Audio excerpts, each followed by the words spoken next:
టాటరా classic రెటినాలకు world class treatment ఇప్పుడు మన భీరంగూడలో American laser eye hospitals.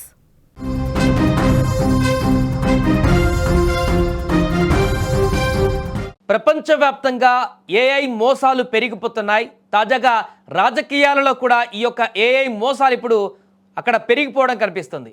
Fake వీడియోలు సృష్టించడమే కాదు, నాయకుల పేరిట ఫేక్ వీడియో కాల్స్ కూడా చేసి కార్యకర్తలనే బూరిడి కొట్టిస్తున్నారు.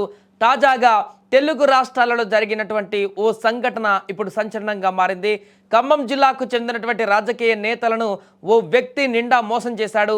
గత నెల 30న ఖమ్మం జిల్లా సత్తుపల్లిలో కొందరు తెలుగుదేశం పార్టీ నాయకులకు ఓ వ్యక్తి ఫోన్ చేశాడు. తాను దేవినేని ఉమా పిఏనని, సార్ వీడియో కాల్ చేస్తారని చెప్పాడు. కాసేపటికే ఉమాలా వీడియో కాల్ చేసి తెలంగాణలో టీడీపీ కార్యకర్తల పిల్లల చదువులకు సాయం చేయండంటూ 3 ఫోన్ నెంబర్లు పెట్టి డబ్బులు కొట్టించుకున్నారు. వారు 35,000 రూపాయలు పంపారు. ఈ నెల 7న దేవినేని ఉమా పేరుతో ఆ వ్యక్తి మళ్ళీ వీడియో కాల్ చేశాడు. తెలంగాణ స్థానిక సంస్థల ఎన్నికలలో బీఫామ్ ఇప్పిస్తానన్నాడు. మీతో చంద్రబాబు మాట్లాడతారని చెప్పారు.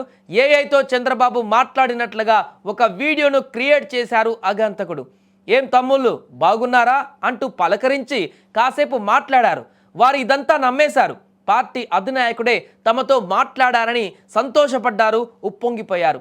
అదే ఆసరాగా చేసుకున్న మోసగాడు తర్వాత మళ్ళీ ఫోన్ చేసి అమరావతి వస్తే చంద్రబాబు వద్దకు తీసుకువెళ్ళి పార్టీ బీఫామ్లు ఇప్పిస్తానని కూడా ఈసారి నమ్మబలికాడు. విజయవాడలో ఓ హోటల్లో దిగమని ఉచిత సలహా కూడా ఇచ్చాడు. ఆ హోటల్ వారికి కూడా ఫోన్ చేసి తమ నాయకులు వస్తున్నారని, వారి బిల్లు తానే చెల్లిస్తానని చెప్పాడు. సత్తుపల్లి నుంచి 18 మంది టీడీపీ నాయకులు బుధవారం విజయవాడ వచ్చి హోటల్లో దిగారు.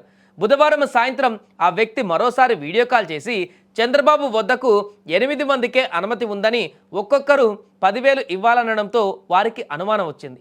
ఈలోగా హోటల్ సిబ్బంది కూడా భోజనాల బిల్లు కట్టాలని పట్టుబట్టడంతో వారు గొడవ పడ్డారు. అనుమానం వచ్చి ఆరా తీయగా అసలు విషయం వెలుగులోకి వచ్చింది. పోలీసుల సాయంతో దేవినేని ఉమాను సంప్రదించగా అతడు తాను ఎవరికీ ఫోన్ చేయలేదని క్లారిటీ ఇచ్చేశారు. దీంతో మోసపోయామని గ్రహించినటువంటి ఖమ్మం టీడీపీ నేతలు మెల్లగా ఇంటికి జారుకున్నారు. బయటకు తెలిస్తే పరువు పోతుందని విషయం బయటకు రాకుండా జాగ్రత్త పడ్డారు. వారిని మోసం చేసింది ఏలూరు జిల్లా వాసిగా అనుమానిస్తున్నారు.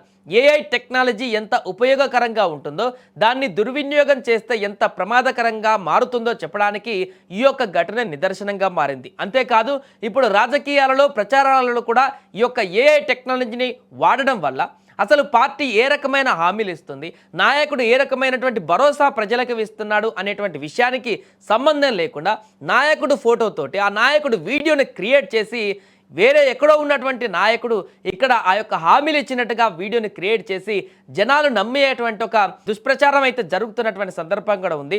అందుకని బీహార్లో ఇప్పుడు ఏఐ కట్టడికి సంబంధించిన చర్యలు కూడా తీసుకుంటుంది. ఏదేమైనా కూడా ఏఐ అనేది ప్రపంచవ్యాప్తంగా పెరిగిపోతున్నటువంటి ఈ టెక్నాలజీ అనేది ఎంత మంచి చేస్తుందో తెలియదు, కానీ అంతకు మించినటువంటి చెడైతే చేస్తుంది.